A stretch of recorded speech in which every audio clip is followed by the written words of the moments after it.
Hola y bienvenidos de regreso a Exilio Psiquiátrico. Esta semana vamos a estar hablando de mi película favorita de todos los tiempos, El Exorcista. Vamos a estar explorando su psicología y simbolismo desde un punto de vista junguiano.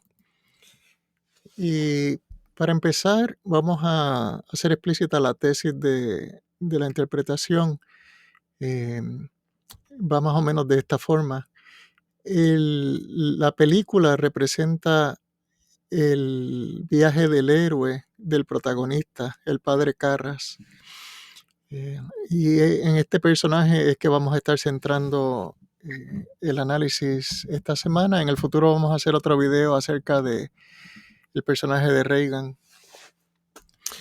¿Y de qué se trata el viaje del héroe? De acuerdo a Jung, es rescatar el ánima del dominio de la sombra para que pueda ser incorporada a la conciencia, de tal forma de alcanzar una psicología más completa, más balanceada. Así que hay mucha información en esa premisa. Vamos a explorar un poco el modelo junguiano antes de entrar a la película en sí misma. Primero, a diferencia de Freud, Jung pensaba que el desarrollo psicológico de una persona continúa a lo largo de su vida. Los estadios psicosexuales de Freud terminan en el estadio genital, en la adolescencia, mientras que Jung dice que el desarrollo continúa a lo largo de su vida, de la vida del individuo. En el caso de una persona que ha alcanzado la edad media, 30 y tantos, 40 y tantos años, la tarea a mano es balancear lo que probablemente hasta ese punto ha sido una psiquis unilateral, incorporando aspectos que hasta ese punto han estado probablemente reprimidos. Entonces, el primer concepto en la premisa es el concepto del ánima, y Jung describe el ánima como el componente femenino de la mente masculina. Y la sombra es la totalidad del inconsciente. Por una parte, cuando la conciencia emerge del inconsciente, lo que queda atrás es el primer componente de la sombra, lo que queda atrás en todos los componentes de la psiquis que quedan atrás en el inconsciente una vez la conciencia emerge. El segundo componente del inconsciente es, una vez surgido la conciencia, todo lo que se reprime porque no es aceptable o no es deseable para la conciencia, se reprime al inconsciente, y esos dos componentes juntos son lo que forman la sombra. Ahora, cómo el componente femenino de la psique masculina está reprimido, pasa a formar parte del inconsciente. Por eso Jung dice que el ánima está bajo el dominio de la sombra. El ánima ha sido absorbida por el inconsciente. Número uno. Número dos, la tipología de la personalidad de Jung consiste de 4 funciones: pensamiento o raciocinio, sentimiento, por un lado, y por otro lado sensación e intuición. Como vemos aquí en la figura, estos 4 componentes están organizados en 2 pares de opuestos. Pensamiento y su opuesto, sentimiento, es un par. Sensación y su opuesto, intuición, es otro par. Cada persona tiene una función que es dominante. En el caso del padre Carras, como vamos a ver, es el pensamiento o el raciocinio. Cuando eso pasa, la función opuesta, que en este caso es el sentimiento, pasa a estar reprimida, por lo tanto pasa al dominio del inconsciente.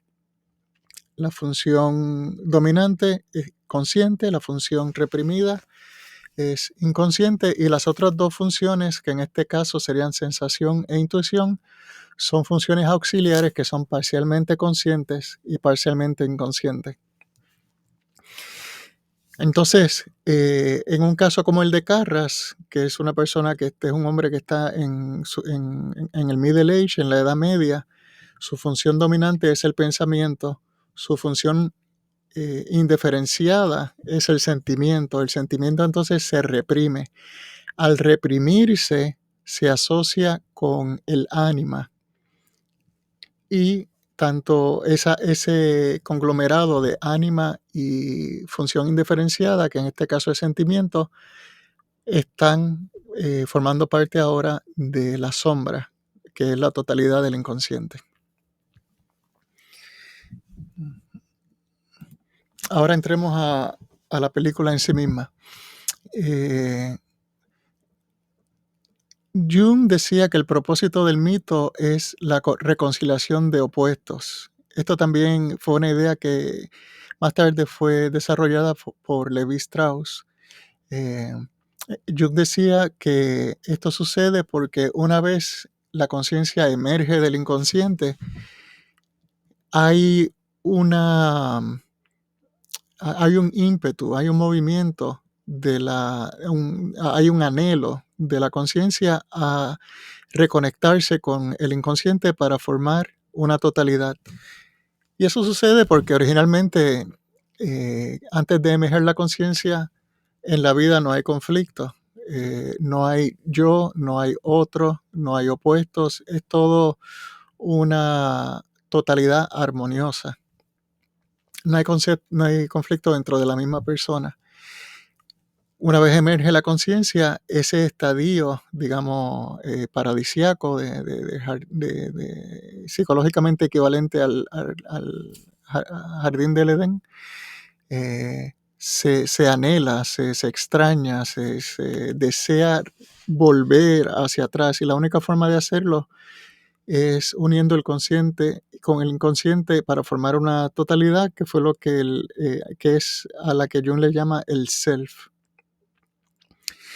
Entonces, en el arte, en la mitología, en la religión, Jung ve un intento de reconciliar opuestos para aliviar un poco la tensión que existe en la mente de cada persona entre el consciente y el inconsciente. La primera escena en El Exorcista, la primera toma de la película es de la casa de Reagan y su mamá en Georgetown, Washington, D.C. Y la próxima toma es la que vemos aquí, una toma una estatua de la Virgen María.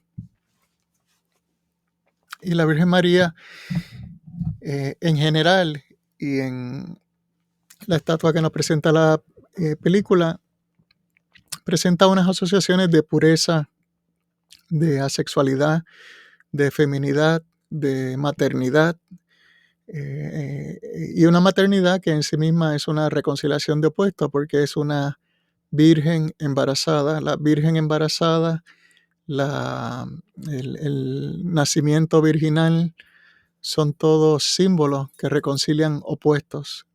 Por eso pueden cumplir una función de aliviar tensión psicológica, de acuerdo a la teoría de Jung. De ahí pasamos a toda la secuencia en Irak. Y en Irak, cuando Merrin, el padre Merrin, se encuentra con la estatua de Pazuzu, el primer encuentro, lo primero que vemos de Pazuzu es su sombra. Vemos la cara de Merrin y cómo la sombra que genera la estatua de Pazuzu le va cubriendo la cara a Merrin. Cuando él se voltea y entonces vemos la estatua en sí misma, vemos una estatua que es demoníaca, grotesca, es fálica y es en todo sentido el opuesto. Esta estatua es el opuesto de esta estatua. Aquí tenemos otro par de opuestos. Lo grotesco, lo fálico, lo demónico, lo virginal, lo puro, lo asexual. Eventualmente en la película vamos a encontrar una escena en donde la estatua de la Virgen ha sido desecrada. Y lo que estamos viendo aquí, en mi opinión, es una unión de opuestos, pero es una unión de opuestos que no es funcional, no libera tensión psicológica, lo que hace es crear más tensión psicológica por lo grotesco. Es como una burla al proceso de integración psicológica, que es lo que hace la desecración de la estatua. Y la tarea de Carras al integrar el ánima y la función indiferenciada a su psique consciente es, de nuevo, reconciliar los opuestos de conciencia e inconsciencia. En la secuencia de Irak también vemos una excavación arqueológica en donde se encuentra una pequeña figura de Pazuzu. Pazuzu tenía un aspecto dual. Por un lado era un demonio, por otro lado tenía una función de proteger los niños de otros demonios. Tiene una función protectora y una función amenazante. En sí mismo parece reconciliar esos dos opuestos. Por otro lado, en la misma excavación, en el mismo lugar, se descubre una medallita de San José.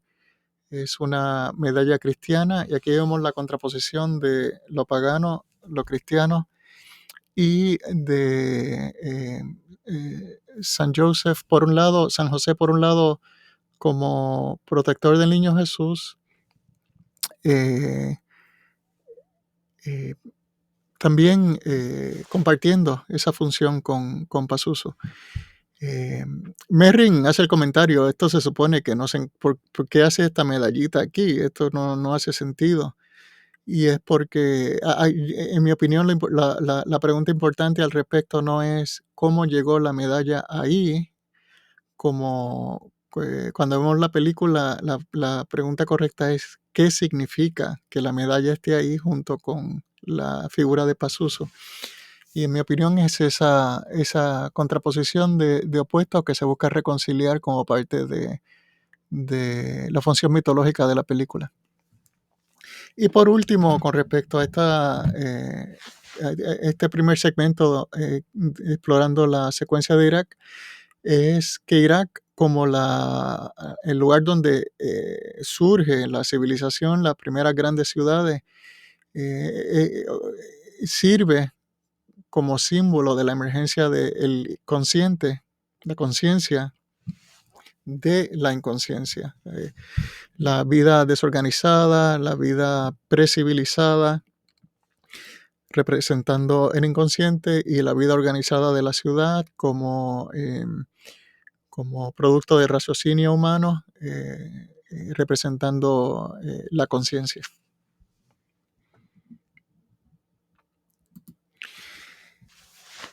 Al final, más tarde en esta secuencia vemos un ejemplo de lo que Jung llamaba sincronicidad.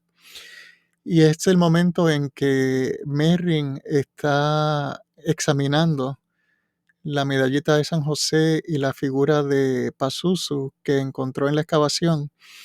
Y en ese momento el reloj que tiene a su espalda deja de funcionar, se detiene.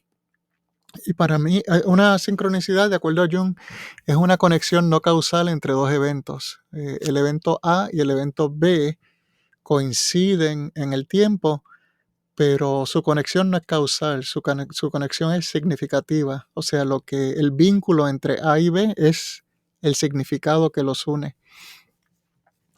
Entonces, en este caso, el evento A es la examinación de la figurita de Pazuzu y de la medallita de San José, y el evento B es que el reloj se detiene. El vínculo entre ambos, el significado que los une, en mi opinión, puede tomar dos formas. El primero, el hecho de que el tiempo se detiene, nos indica que la película se está moviendo del terreno temporal o sea, el terreno de la conciencia, de lo cotidiano, al terreno de lo atemporal, el dominio del inconsciente. Por otro lado, también puede ser una representación del hecho de que la contraposición del símbolo cristiano y el símbolo demoníaco, San José y Pazuzu, va a resultar en la muerte de Merrin eventualmente.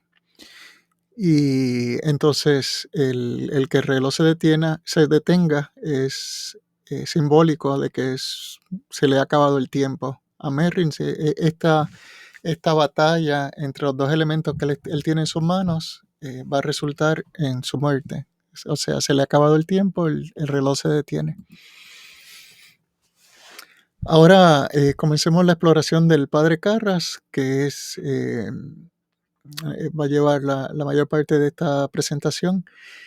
Carras en la película tiene 46 años y, como habíamos visto, su tarea principal desde un punto de vista psicológico es la integración de la función indiferenciada, en su caso sentimiento, a la conciencia.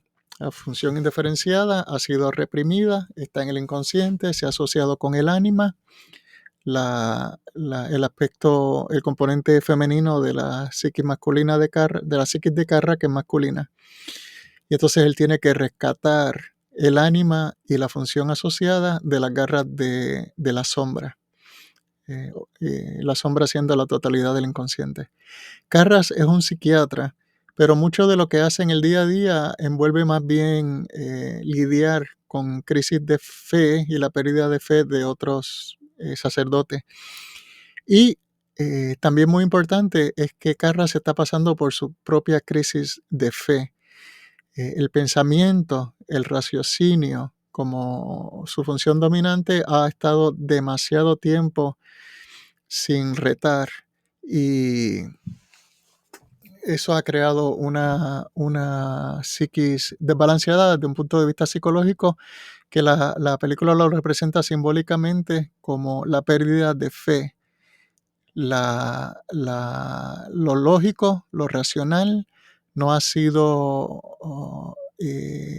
balanceado con el sentimiento, con lo irracional, con todo lo que es inconsciente. Entonces, por ejemplo, vemos a Carras cuando está esperando el subte en la película, reaccionar a una persona sin hogar con asco, con disgusto, cuando le pide dinero.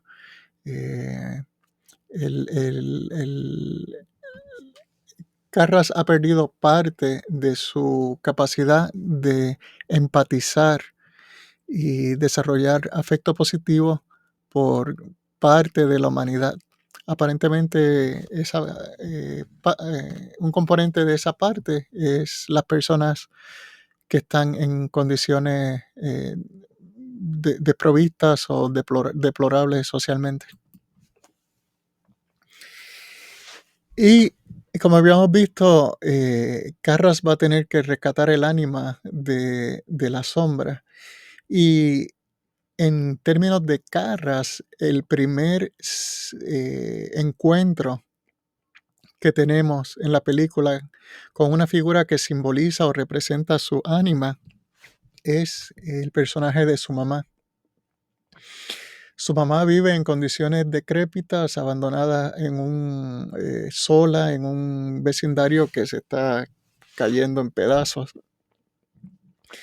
Y Carras expresa verbalmente, explícitamente, un deseo de estar cerca de ella, de traerla cerca, de tal forma que la pueda integrar a su vida. Y para mí esa es una indicación de que ya Carras tiene un deseo, tiene un ímpetu de integrar su ánima a su conciencia.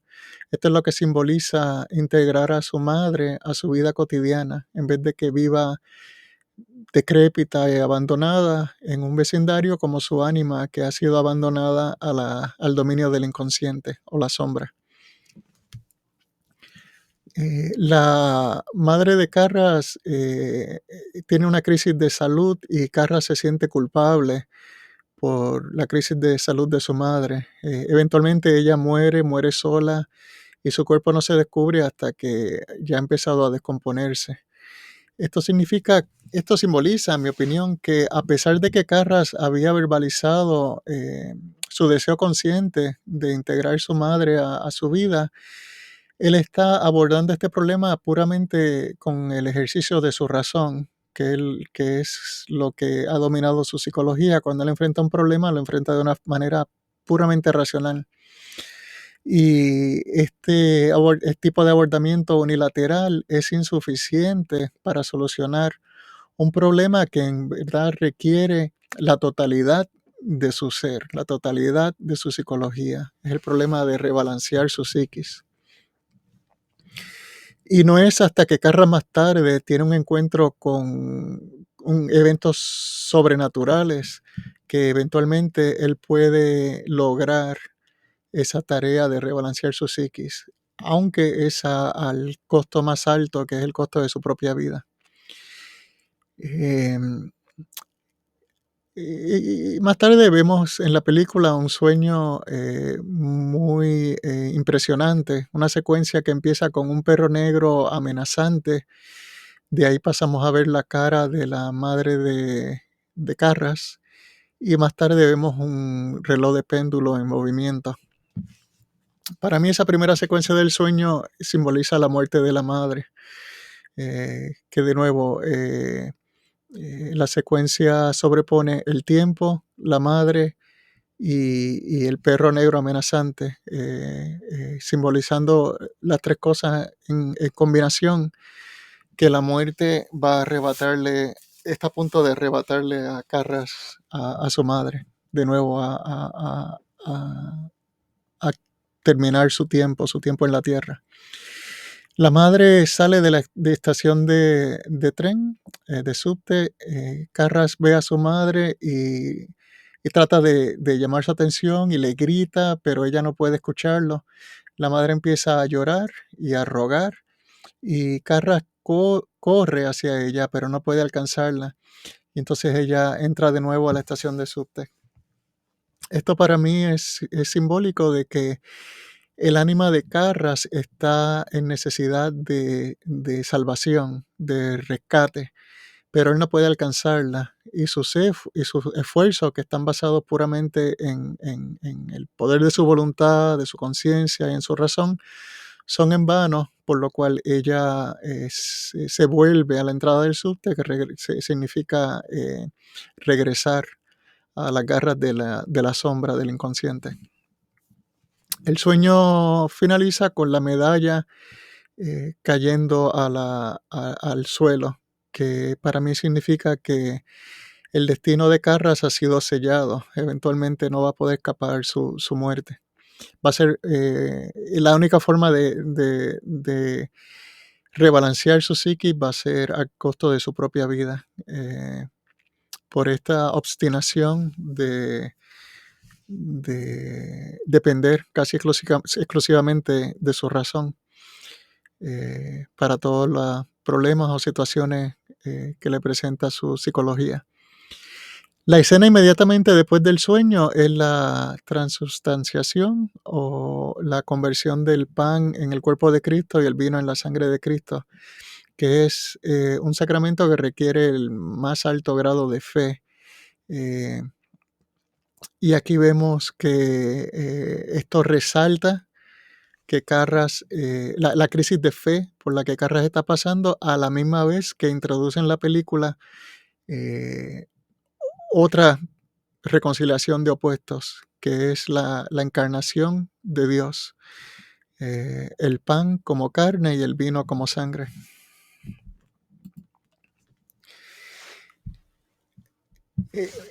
Más tarde, Carras tiene su primer encuentro con Reagan, y Reagan en su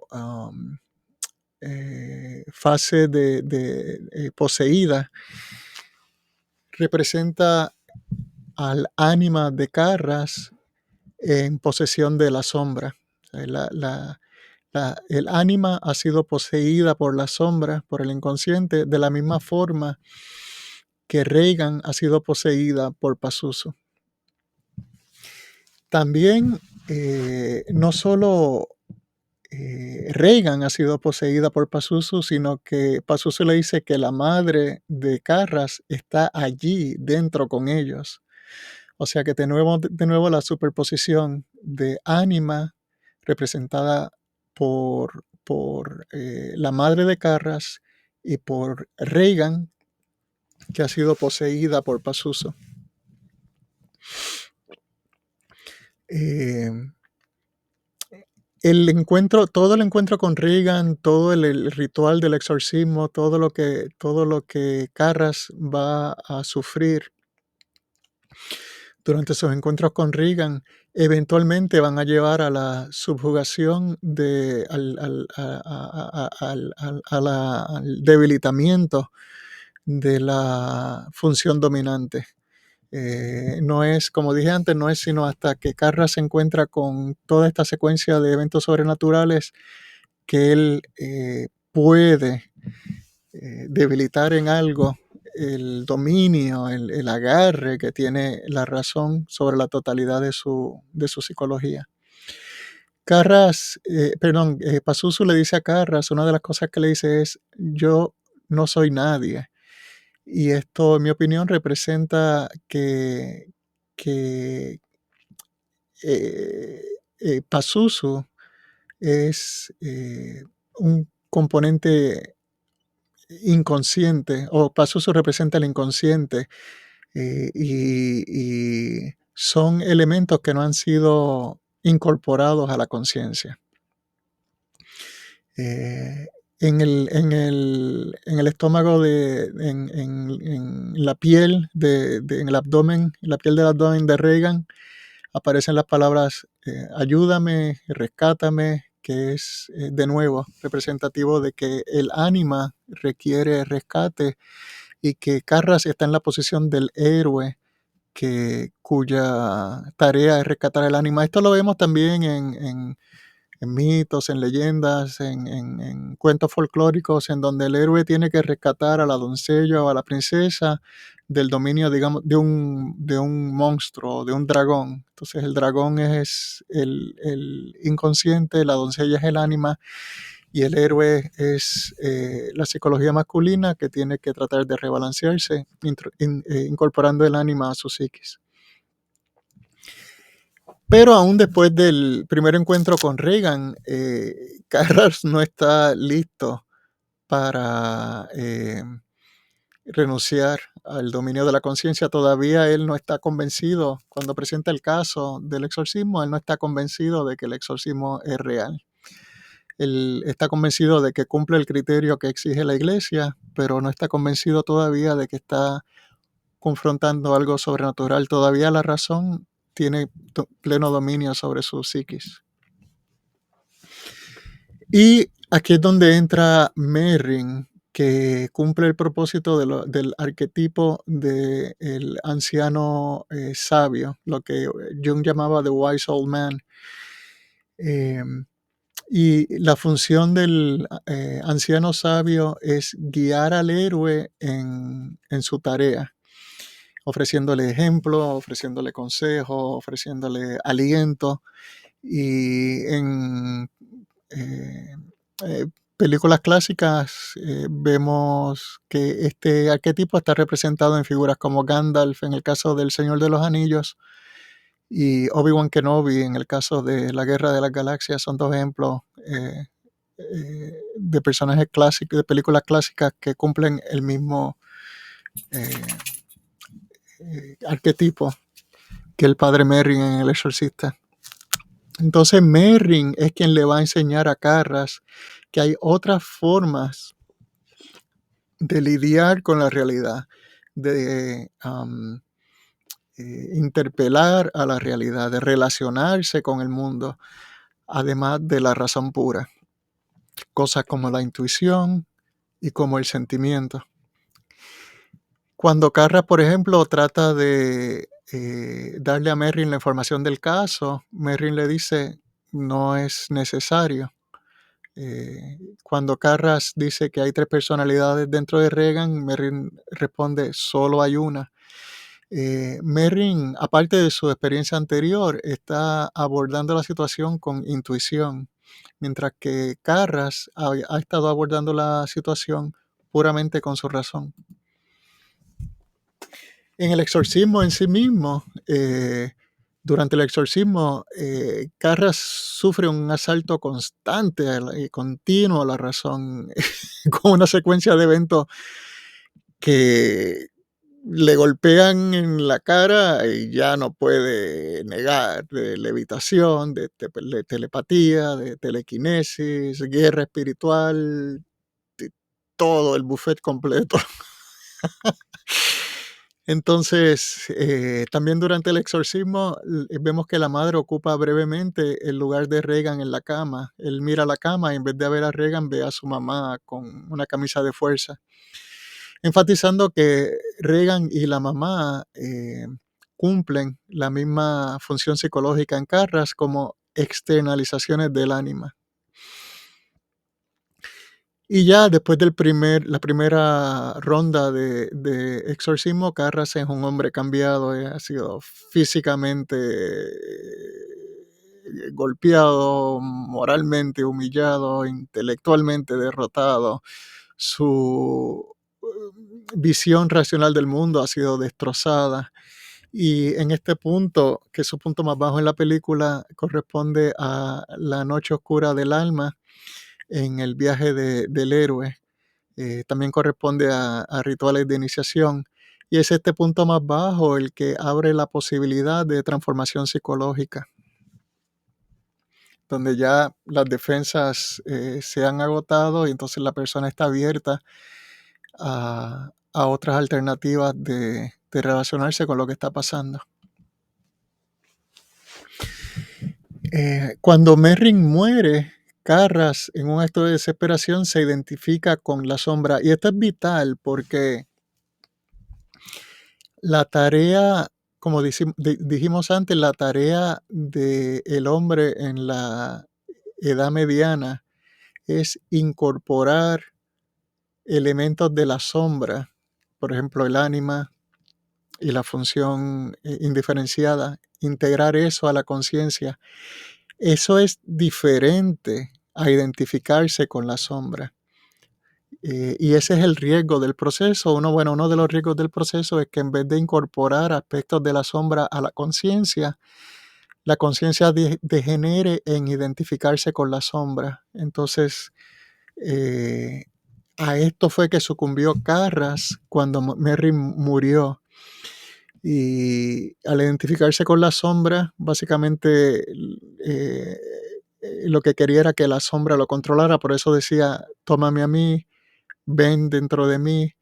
Y cuando esto sucede, esto lleva a la destrucción del ego, que no es lo que se busca en el proceso. Lo que se busca en el proceso es el rebalanceamiento del ego para que no sea tan unidireccional en su estilo de relacionarse. En el altercado, él pierde la medalla de San José, cosa que había sido prevista en el sueño. Y por un breve momento, vemos que Carras está poseído. Cuando él pierde la medalla, pierde la protección. Carras está poseído, protección espiritual. Y Carras está poseído ahora por Pazuzu, pero por un breve momento él retoma el control de sus facultades y vemos que su cara regresa a lo normal. Y él elige un último acto de su libre voluntad. El autosacrificio como una forma no solo de salvar a Regan, sino de morir con dignidad. Ese acto de amor, ese acto de autosacrificio, es el que demuestra que Carras puede relacionarse ahora con los eventos de una manera que no es puramente racional. Suicidarse no es, para Carras en este contexto, no es una decisión puramente racional. Él está reaccionando a la situación con todo su ser ahora y con todo su ser, él escoge sacrificarse para salvar a Regan y morir con dignidad, ejerciendo su voluntad de acuerdo a sus principios. El hecho de que él se confiesa al final, para mí es indicativo de que sus acciones le han ganado la salvación o, en términos psicológicos, él ha logrado cumplir la tarea que tenía a mano de desarrollar una psiquis más balanceada. Esto es todo por este video. En el próximo video vamos a estar viendo la película desde el punto de vista del personaje de Reagan y cómo su arco de personaje, en mi opinión, eh, tiene la estructura de un cuento de hadas y, y las lecciones que nos trae. Muchas gracias a todos, como de costumbre, y gracias por su tiempo. Los veo la próxima vez. En Irak también vemos una actividad de excavación arqueológica y una pequeña figura de